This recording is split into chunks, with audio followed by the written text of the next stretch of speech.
ಪೂರ್ತಿ 1.5 ಅಡಿ ಕಸ ಸೇರ್ಕೊಂಡಿದೆ ಚರಂಡಿಯಲ್ಲಿ. ಆಗಲೇ ಒಂದು 3 ತಿಂಗಳಾಯ್ತು ಇಲ್ಲಿ ಕಸ ಬಿದ್ದು.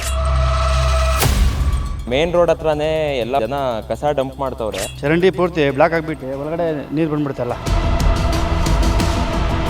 ಎಲ್ಲಿ ನೋಡಿದ್ರು ಕಸ ಕಸ ಕಸ ಕಸದ ದುರ್ವಾಸನೆಯಿಂದ ಗಬ್ಬು ನಾರುತ್ತಿರೋ ಇಡೀ ಏರಿಯಾ. ಇಲ್ಲಿ ನಾವು ವಾಸ ಮಾಡೋಕ್ಕೆ ಆಗಲ್ಲ ಸ್ವಾಮಿ. ಈ ಕಸದ ರಾಶಿಯಿಂದ ನಮಗೆ ಮುಕ್ತಿ ಯಾವಾಗ ಅಂತ ಕೇಳ್ತಿರೋ ಜನರು. ಇವೆಲ್ಲ ದೃಶ್ಯಗಳು ಕಂಡು ಬಂದಿದ್ದು ತುಮಕೂರಿನ ಮಂಡಿಪೇಟೆ ಏರಿಯಾದಲ್ಲಿ.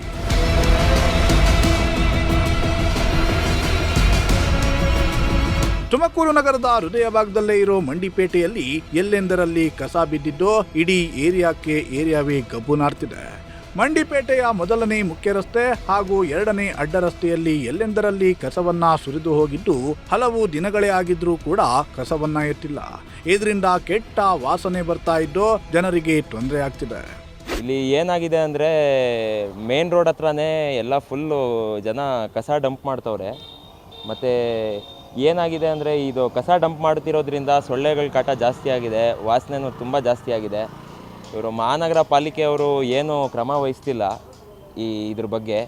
ಪ್ಲಸ್ ಇಲ್ಲಿ ಮಳೆ ಬಂದರೆ ಸಾಕು ಪೂರ್ತ ರೋಡು ಜಲಾವೃತ ಆಗೋಗ್ಬಿಡುತ್ತೆ. ಚರಂಡಿಗಳು ಭಾಳಷ್ಟು ವರ್ಷಗಳಿಂದ 1-5 ವರ್ಷ ಆಯಿತು ಕ್ಲೀನ್ ಮಾಡಿ ಚರಂಡಿಗಳನ್ನ, ಅದಿನ್ನೂ ಕ್ಲೀನ್ ಮಾಡಿಲ್ಲ.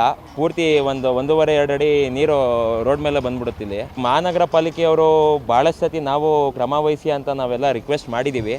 ಅಂದರೂ ಅವರು ರಿಕ್ವೆಸ್ಟ್ ಮಾಡಿದ್ರು ಅವರು ಇದಕ್ಕೇನು ಆ್ಯಕ್ಷನ್ ತಗೊಂತಿಲ್ಲ.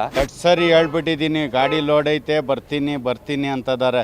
ಆಗಲೇ ಒಂದು 3 ತಿಂಗಳಾಯ್ತು ಇಲ್ಲಿ ಕಸ ಬಿದ್ದು. ಅಲ್ಲಿ ಎತ್ಕೊಂಡು ಹೋಗ್ತಾರೆ. ಅಲ್ಲಿ ಮುಂದೆ ಹೇಳಿದ್ದೀನಿ, ಹೂನಪ್ಪ ಎತ್ತುತ್ತೀನಿ, JCP ಇಲ್ಲ, ಅದಿಲ್ಲ ಇದಿಲ್ಲ ಅಂತ ಬರೇ ಇದು.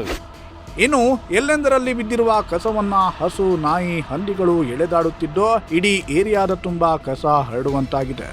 ಅಲ್ಲದೆ ಸುಮಾರು ದಿನಗಳಿಂದ ಕಸ ಅಲ್ಲಿಯೇ ಬಿದ್ದಿದ್ರೂ ಕೂಡ ಪಾಲಿಕೆ ಸಿಬ್ಬಂದಿ ಕಸವನ್ನ ಕ್ಲೀನ್ ಮಾಡುವ ಕೆಲಸ ಮಾಡ್ತಿಲ್ಲ. ಮಳೆ ಬಂದಾಗ ಕಸವು ಚರಂಡಿಯಲ್ಲಿ ತುಂಬಿಕೊಂಡು ಬ್ಲಾಕ್ ಆಗ್ತಾ ಇದ್ದು ಮಳೆಯ ನೀರು ಅಂಗಡಿಗಳಿಗೆ ನುಗ್ತಾ ಇದೆ. ಇದರಿಂದ ಏರಿಯಾದ ಜನರಿಗೆ ಸಾಂಕ್ರಾಮಿಕ ರೋಗ ಹರಡುವ ಭೀತಿ ಹೆಚ್ಚಾಗಿದೆ. ಚರಂಡಿ ಪೂರ್ತಿ ಬ್ಲಾಕ್ ಆಗಿಬಿಟ್ಟು ಒಳಗಡೆ ನೀರು ಬಂದ್ಬಿಡ್ತಲ್ಲ ಮಳೆ ಬಂದುಬಿಟ್ರೆ. ಆಗಲೇ 20 ವರ್ಷದಿಂದಲೂ ಅಷ್ಟೇ ಈ ರೋಡ್ಗಳೇನು ಇದು ಮಾಡಿಲ್ಲ. ಚರಂಡಿನೂ ಅಷ್ಟೇ, ಚರಂಡಿಗಳು ಯಾವುದು ಕ್ಲೀನ್ ಮಾಡಿಲ್ಲ. ಇಲ್ಲಿ ಬೇಕಾದಷ್ಟು ಸರ್ತಿ ಹೇಳಿದ್ದೀವಿ, ಎಲ್ಲರಿಗೂ ಹೇಳಿದ್ದೀವಿ, ಎಲ್ಲ ಇದು ಮಾಡಿದ್ದೀವಿ. ಬರ್ತಾರೆ ನೀರು ತುಂಬ್ಕೊಳ್ಳೋ ತಂಡಿಗಳಿಗೆ, ಅವಾಗ ಒಂದೊಂದು ಸರ್ತಿ ಬರ್ತಾರೆ. 2-3 ಸರ್ತಿ TV ನಲ್ಲೂ ಬಂದಿದೆ. ಯಾರು ಏನು ಇದು ಮಾಡಲ್ಲ. ಇನ್ನಾದರೂ ಪಾಲಿಕೆ ಸಿಬ್ಬಂದಿ ಎಚ್ಚೆತ್ತು ಕಸವನ್ನ ವಿಲೇವಾರಿ ಮಾಡಿ ಜನರ ತೊಂದರೆಯನ್ನ ದೂರ ಮಾಡಬೇಕಿದೆ. ಅಲ್ಲದೆ 2 ದಿನಕ್ಕೊಮ್ಮೆ ಪಾಲಿಕೆಯಿಂದ ಕಸದ ಗಾಡಿ ಬಂದು ಕಸವನ್ನ ಸಂಗ್ರಹಿಸಿಕೊಂಡು ಹೋಗ್ತಾ ಇದ್ರು ಕೂಡ ಸಾರ್ವಜನಿಕರು ಮಾತ್ರ ಇಲ್ಲಿಯೇ ಕಸವನ್ನ ಎಸೆದು ಹೋಗ್ತಾ ಇದ್ದಾರೆ. ಹೀಗಾಗಿ ಪಾಲಿಕೆ ಜೊತೆಗೆ ಸಾರ್ವಜನಿಕರು ಕೂಡ ಕೈ ಜೋಡಿಸಿದ್ರೆ ಮಾತ್ರ ಕಸದಿಂದ ಮುಕ್ತಿ ಪಡೆಯಬಹುದಾಗಿದೆ.